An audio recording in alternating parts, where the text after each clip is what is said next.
Welcome to the Kill Count, where we tally up the victims in all our favorite horror movies and show you how they were made. I'm James A. Janice, and today we're looking at When Evil Lurks, a Spanish-language Argentinian film from 2023. When Evil Lurks comes from writer-director Damien Rugna, the filmmaker behind 2017's Terrified. It follows a pair of rural brothers as they navigate an outbreak of demonic possession. It's pretty unique among possession films by eschewing religion entirely. La iglesia murieron, doña! Instead, this demonic infestation is akin to a viral pandemic. As such, there are protocols in place that are supposed to manage and contain possessions, but people's unwillingness to follow those rules causes things to continually spiral out of control. It sets the evil of demonic possession against the real-life evil of local politics and apathetic disbelief. There are a lot of parallels between the movie's infestation and COVID, but Rugna had a different inspiration: the health issues arising out of widespread pesticide use in Argentina, often by landowners who don't even live in the country. The movie works on both levels, as well as many others, some of which I'll undoubtedly miss. As with most foreign language films, my caveat for this episode is that I might fall short with cultural insights or pronunciations. Apologies in advance. When Evil Lurks tells a fairly intimate story, but feels much bigger thanks to its world building, which is drip-fed over the course of the story. It keeps you engaged as you piece things together, thanks largely to the phenomenal cast. Ezequiel Rodriguez in particular is a powerful lead as an absentee father with a complicated past. Plus, dude, the gore in this movie is hard to beat. There's so much of it, all of it gnarly and practical. There are kills in here you have to see to believe, including one that took home Best Kill at the Dead Meat Horror Awards. In fact, When Evil Lurks won all 4 of its nominated categories. Our fans started calling it When Evil Sweeps. But that doesn't matter to YouTube, who can't appreciate good gore or intelligent social commentary. Now, normally, this is where I'd say we had to censor the hell out of things and that you should hit up our $1 a month Patreon tier for the uncensored gore. But here's the thing. Between the possessed self-harm and graphic violence done to kids,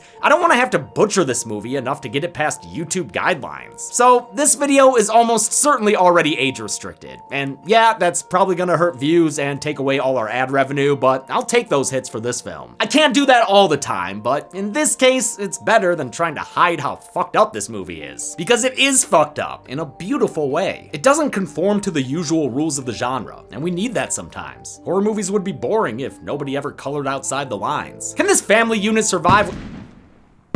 Fuck? Soren, what the hell are you doing, man? Stand back. They could be anywhere. They who? The darkness. The demons. They're coming for our hair. For our hair? Wait, are you talking about unwanted male pattern baldness? Shh. Don't give it a name, you'll invoke it. Zoran, unwanted male pattern baldness isn't some kind of demonic entity. Oh, no, that's where you're wrong. I learned that it affects 2 out of every 3 guys by age 35. And James, I'm over 35. I can't pull off bald. Oh, I think you could, especially with that stash. But either way, you don't fight it with a gun, man. Do what I do and fight it with today's sponsor, Keeps. Keeps offers both FDA-approved treatments for preventing hair loss and stimulating hair growth, all delivered in discreet packaging on a schedule I choose, whether that's every 3, 6, or 12 months. I don't know, James. I've been alone in this fight for so long. Oh, but you don't have to be. As part of your Keeps treatment plan, you can get matched with a licensed provider who will tailor a treatment plan to your needs, without ever having to visit a doctor's office or pharmacy. And if you have questions or concerns, you can message your provider or the Keeps care team 24/7. That does sound like a good approach. Ooh, guess I just got a little carried away. Been playing a little too much Resident Evil. Oh, hey, ha. Okay, yeah, that is horrible gun safety, so I am just going to take this forever. But glad I could help. You can get started with a special offer by going to keeps.com/deadmeat or clicking the link in the description. That's keeps.com/deadmeat. Can this family unit survive with demons literally tearing them apart? Let's find out and get to the kills. The movie begins with the sound of gunshots. Pedro and his brother Jaime aren't sure if they came from their land or the forest next to them. They gear up to check it out in an uninterrupted one-shot, all while Pedro sucks air through a cig the whole time. Damn, man, take a breath. So much smoke need oxygen. They ain't steadily counting them Benjamins, because they're poor farmers in rural Argentina. Writer-director Damien Rugna wanted a rural story, since most possession movies take place in the city. At dawn, the brothers head out to their property line to see what the heck was making all that gunfire. They find a hand, but I don't think that's enough for me to count a kill. Oh, never mind, there's a have a person there. I'll go ahead and put him on the count. Who is it though? ¿Este no será Rui? I don't know, man, you tell me. All I'm looking at is a pair of pants. Nearby, they discover the body's belongings, which includes a case full of screen-used props from National Treasure. Yo te lo di now. Yeah, dude, probably at the last escape room you did. They also find a file on Maria Gomez, a poor woman who lives on the land of their neighbor Ruiz. They head to Maria's to ask who the dead guy was. She reveals he was a cleaner, which in this world is a sort of government-sponsored exterminator. He wasn't here to squash bugs, though. Tiene que matar a mi hijo. Wait, why? What's wrong with your son? Oh my god, that's a human pimple right there! Oh, just pus and boils and nasty shit. Está encarnado. Está embichado hace rato ya. Maria's son Uriel is patient zero of a possession, which in this world is akin to a disease. Cleaners, like the one they found dead, are exorcists who can safely take care of the possession. The possessed people they treat are referred to as rottens, and Uriel is rotten as hell. Maria and her youngest son Eduardo have been taking care of Uriel for an entire year. That's how long their request for a cleaner took to process. Pedro and Jaime head to town and report the possession to the local authorities, but they're skeptical of its authenticity. Hay muchos casos de encarnado que terminan haciendo cualquier cosa. They say possessions don't happen in small towns like theirs, and even if they did, their hands are tied by red tape. Hay un protocolo para estos casos. Nosotros llamamos, viene salubridad, ellos lo resuelven. Listo.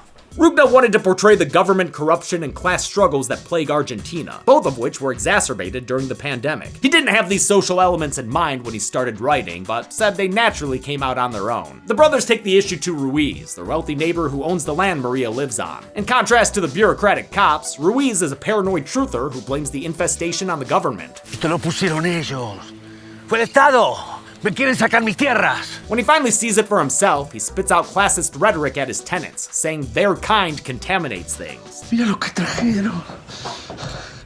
Trajeron lo peor que podían haber traído a mi tierra. He tries to take matters into his own hands with his boomstick, but exorcism is a delicate matter. If he pops that pimple himself, he'll be covered in the pus of possession. Oh, ew. The possessed Uriel encourages him to do the deed, since it'll only make things worse. This demon, like many demons, is just the most profane little edgelord you've ever heard. It even says it'll possess Ruiz's unborn baby, but that's thankfully not enough to get Ruiz to pull the trigger. Unwilling to leave his land, Ruiz recruits Pedro and Jaime for Plan B, which is dumping Uriel on somebody else's property. Then it won't be their problem. I love how much effort it takes them to even figure out a way to move this thing. I mean, he's so huge. Must have eaten way too much lemon pudding. Ah, man, he's leaking like a cheap garbage bag. Just coffin flopping his naked butt on the ground.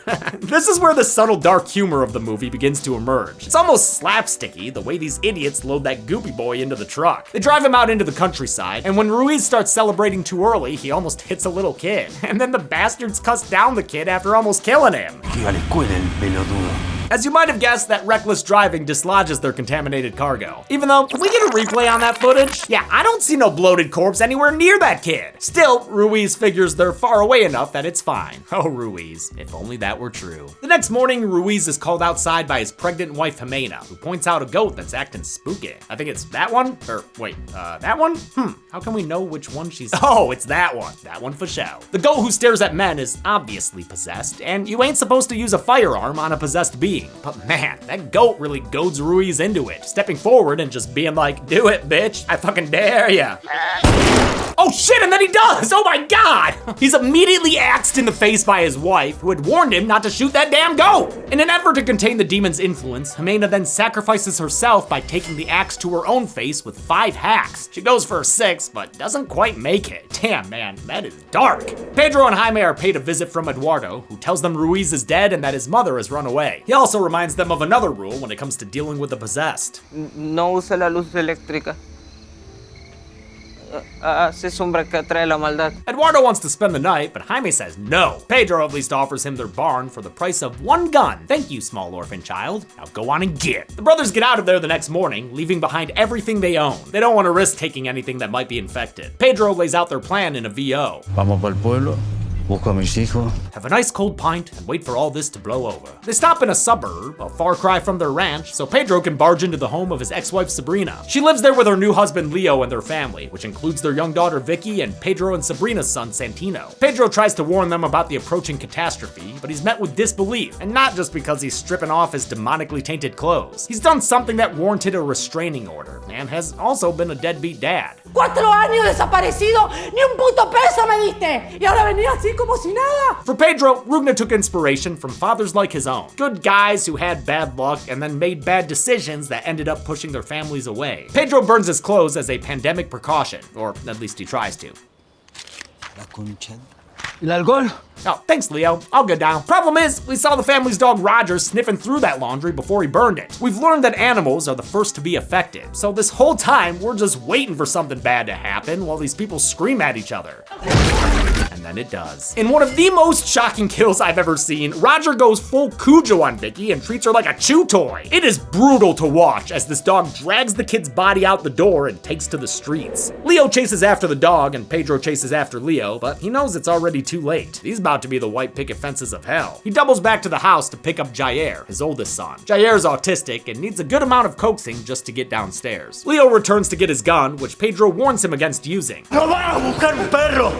¡Vas a buscar un demonio! He doesn't listen though, and when Pedro catches back up with him, he's already shooting Roger, dooming this neighborhood to another outbreak of possession. Roger is a French Mastiff, which Rugna wanted since it's not the typical dangerous dog breed in media like a Rottweiler. Problem was, their dog actor was so passive and lazy, it was almost impossible to train. Pedro gets back and discovers Vicky has returned as well, seemingly unharmed, even though she was just a squeaky toy a few minutes ago. While he recognizes her as the creepy horror movie kid she is, Sabrina's just happy to have her daughter back, even when she starts talking all cryptic. De papi va a venir a casa en el auto y boom. Pedro bundles his sons into the family car. Before they can escape, Pedro watches Sabrina get killed when Leo slams her into the side of the house in his truck, fulfilling his daughter's prophecy, his fucked up little daughter. Look at her dance. And I don't know if I should go by infected rules or what for this count, but I will add Leo right now, since he seems to have completed his crossover to the dark side. Pedro and his boys flee the scene and join up with Jaime, who's been picking up their mother Sarah. She's happy to see the family back together, but is skeptical of their claims about a rotten. Estamos muy lejos para que pase algo así acá. Esas cosas pasan en las ciudades. Man, every goddamn person they meet is in denial. Estamos en el culo del mundo. ¿Cómo va a aparecer un encarnado por acá? It's analogous to real-world diseases and the way people think they just can't happen to them. This is Santino's first time hearing about a rotten, so Granny launches into exposition mode. True to her skepticism, she tells it like a ghost story. She explains that demons possess the minds of rottens before using their bodies to give birth to their physical form. To avoid getting infected, there are 7 rules to follow, like not using electricity and avoiding animals. There's even a song to help you remember what these demons are all about. Ooh, I hope it's as catchy as Freddy's Jump Rope song. Se meten en tu cuerpo, te infectan la mente, te roban lo más preciado de tu vida. Oh.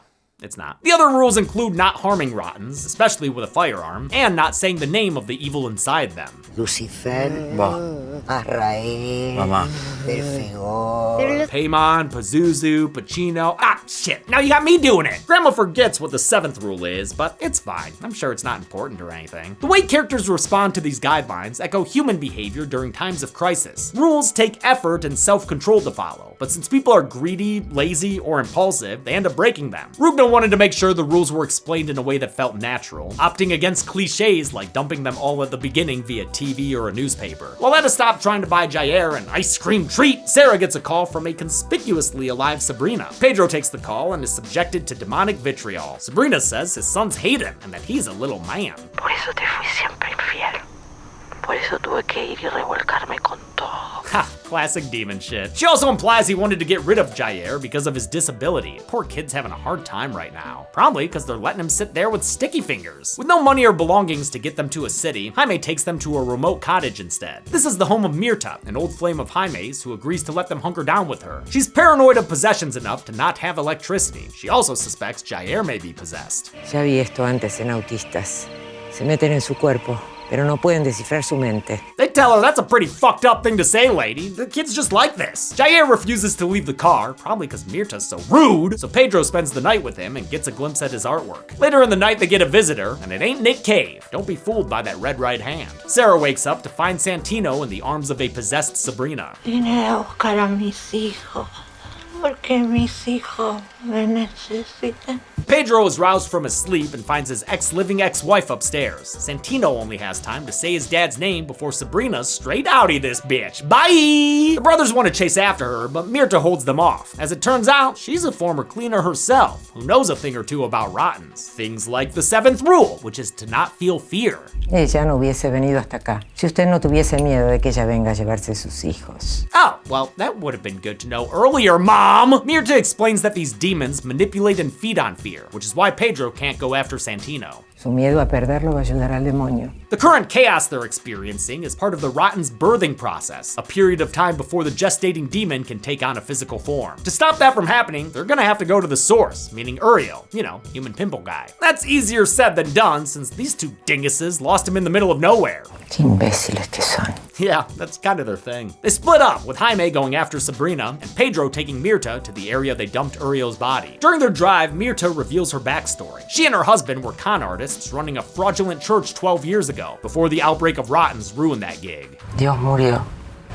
Y los tiempos de las iglesias se terminaron rápido. This loss of faith was hinted at earlier with Maria Gomez. Le hemos prendido su velita al santo. ¡Las iglesias murieron, doña! As penance for their unholy hijinks, Mirta and her husband were trained to be cleaners by a sect of monks called the Cobras. Hell yeah! But recent years have seen cleaning become increasingly dangerous. Mirta's husband was eventually murdered on his way to a job, just like the one who had been heading to Maria's. Mirta tried to have a fresh start in the forest, but worries she might have brought work home with her. ¿Y si la maldad finalmente me encontró en la cabeza de Jaime?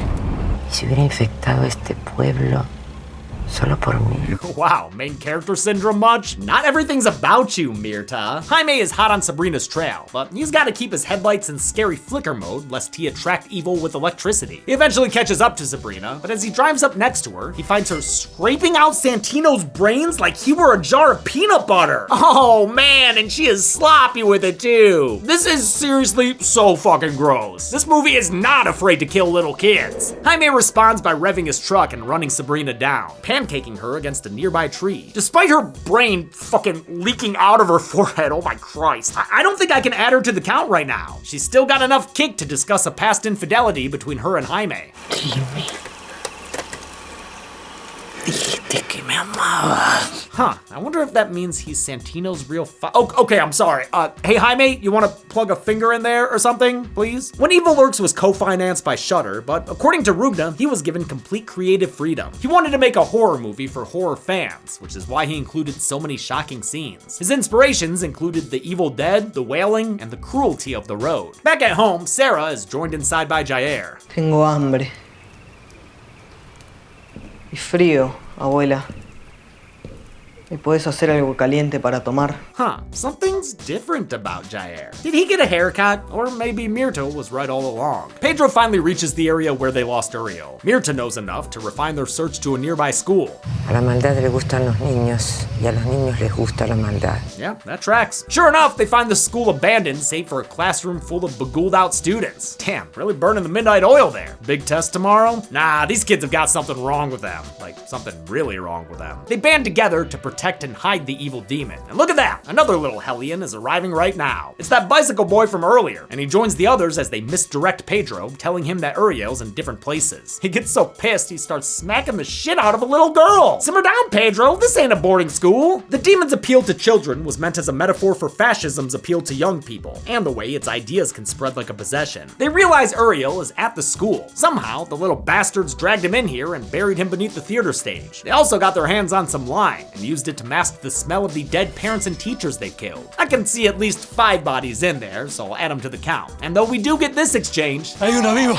No importa, sacá al embichado, Pedro. I'm gonna go ahead and ignore it, cause spoiler alert, these people do not wind up at a hospital receiving medical attention. Beneath this body pile is the big man himself, and Uriel is a big man, which is gonna be a problem. Mirta needs him out in the open to complete the cleaning, which uses this big bad telescope cannon thing or whatever. She warns Pedro not to run or be dumb, but come on Mirta, you know who you're talking to, right? Pedro only has a hammer to take the stage apart, but that girl he kicked the shit out of suggests a fire axe in the office. Mirta warns him that it's a trap, but he can't think straight with Uriel egging him on. Por San Diego, no lo deje morir. todavía lo puedes salvar. The mass of Uriel was achieved through a combo of puppetry and post-production tweaking. The large puppet had 4 people inside the body, using pipes to control his movement and pumping out liquids. The face was replaced with VFX. The puppet was created by effects artist Marcos Berta, who previously worked with Rugna on Terrified, where he made that fucking nightmare child with a glass of milk. Berta also created a super realistic Ruiz puppet that was used for the axe hacking scene. His excellent work won him a prime rib for best practical effects, which he actually has listed on his website. Oh man, that's so fucking cool to see. Uriel reveals that Pedro nearly killed his kids while trying to kill himself some time ago. That's why Sabrina had a restraining order against him. We've been getting hints about the incident all movie. ¿Ese es tu hermano el que tapó la salida de la estufa?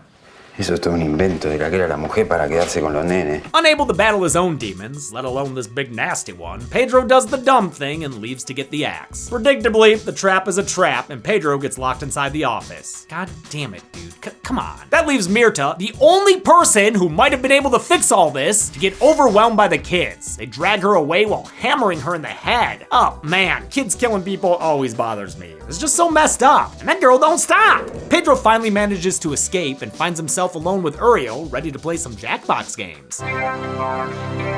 In desperation, he grabs Mirta's equipment and plays some unholy whack-a-mole, caving in Uriel's head as the Rotten laughs. I don't think that's how that tool's meant to be used, man. While Uriel's physical form can be added to the count, Pedro didn't kill the demon inside of him. He can only sit by as it climbs out of the corpse, taking on the form of a bloody child. The gloopy red demon kid spares Pedro, giving him a Lion King mark that probably means something like, thanks for being a dumbass, dude. Regulations in Argentina forbade kids from having blood on them, so the child born out of the Rotten was actually painted blue and turned red in post. Other child labor laws meant they could only shoot with the kid actors 4 hours a day, a few days a week. They also tried to keep the blood and special effects away from them, and used puppets for any scenes with kid corpses, of which there are many. With its impressionable fan club of kids, the demon heads off into the rising sun, bringing life to the picture Jair drew. Not sure what implications this has for, the world, but the next morning, the brothers have an emotional reunion. They head back home where Pedro washes off the night's events, although he can't rid himself of that damned mark of the beast, looking like he fell asleep first at a bachelor party. Jaime discovers that Eduardo is still hiding out on their property. The kid confesses that he was the one who murdered the first cleaner under the demonic influence of his brother. He also reveals that he killed and ate his mother Maria off screen, so I'll go ahead and add her to the count now. Eduardo implies that Jaime's own mother has met a similar fate. Sure enough, after giving Jair some ice cream, Pedro notices his son choking. In one final disgusting little addition to the movie, Jair coughs out blood and hair and all sorts of nasty shit. Oh god, I'm gonna hurl. The source of his clog is Sarah, confirmed when he spits out the necklace we saw her wearing earlier. It's a devastating revelation. And yo, what the fuck was that, Jair? The movie ends with a long take as Pedro has an emotional breakdown outside. How many kills were lurking in this pandemic-wide possession film? Let's find out and get to the... Y boom. 16 people died in When Evil Lurks. The victims consisted of 8 males and 8 females, giving us this demonically diametric pie chart. We've only seen this count and breakdown twice before on this show, in Friday the 13th Part 7, A New Blood, and American Psycho. With a runtime of 99 minutes, When Evil Lurks had a kill on average every 6.19 minutes. Golden Chainsaw for coolest kill could honestly go to most of the ones in this movie, but I've got to give it to Vicky based on sheer shock value, and the fact that it won Best Kill at the Dead Meat Horror Awards. I still can't believe they killed a kid like that. Dom Machete for lamest kill will go to Maria, since it's an off-screen kill that doesn't even have any on-screen upchuck like Sarah's did. And that's it! When Evil Lurks was released in 2023 and was Shudder's first Spanish-language co-production. Muy bien! Until next week, I'm James H. Neese. This has been the Kill Count. On the next Kill Count. When traveling abroad, you should try to experience everything the local culture has to offer. The food. Never taken a picture of your food. I usually prefer to eat it. The nature. If you aren't on an early morning hike, you are missing out. The pervy British guys at the bar. Ah, a California gal, eh? Come on, man, get a hint. It's all a rich tapestry of experiences. But be careful not to overindulge. Just down my 3rd rum and coke. I'll be here all night. And always keep yourself open to making new friends. What are your plans tomorrow? I hope they involve watching Influencer. Influencer is a criminally underappreciated thriller. You're right. A roller coaster of twists and turns that's reminiscent of Gone Girl. I like that. It's got breathtaking cinematography, a heart-thumping soundtrack, and a killer performance from Cassandra No. No one's gonna come looking for you. You'll cease to exist. This week, step out of your comfort zone and watch Influencer. I can't wait. Then on Friday, make sure you're subscribed to the channel for the kill count. I thought you hated social media. No, not when it's hashtag dead meat. Out here, in the middle of the ocean, no one can hear you scream. Influencer can currently be watched on the pictured streaming platforms. Demi always recommends you watch the movie for yourself before its kill count. It's the only way to have your own properly informed opinion. Kill counts are never meant to replace the experience of watching a film. Thanks a lot for watching this kill count for When Evil Lurks. I figure our best picture winners should probably, get kill counts, right? We already covered Nope a couple of months ago, and now we're doing When Evil Lurks. The first winner of that award was a much lesser known film, Coming Home in the Dark. We personally loved it. I mean, that's why it won, but yeah, I guess I can do a kill count on that. It's a real, that's a real bleak movie. There are definitely kills in it, but yeah, I could do it if you guys want. Hopefully the Influencer trailer sold you on that movie, because that movie fucking rules, man. Go watch it. Seriously, it's so tense and exciting and just feels fresh. I've been looking forward to covering that one since I watched it last year. Just my usual shout outs to Dead Meat Presents, our other channel where the Dead Meat podcast lives and where we have Monday morning live streams every week with horror news and channel updates. And the other podcast I co-host with Catherine Corcoran and Barbara Crampton, Scream Dreams. Whole lot of content out there if you're a horror fan. Thanks everyone. Be good people.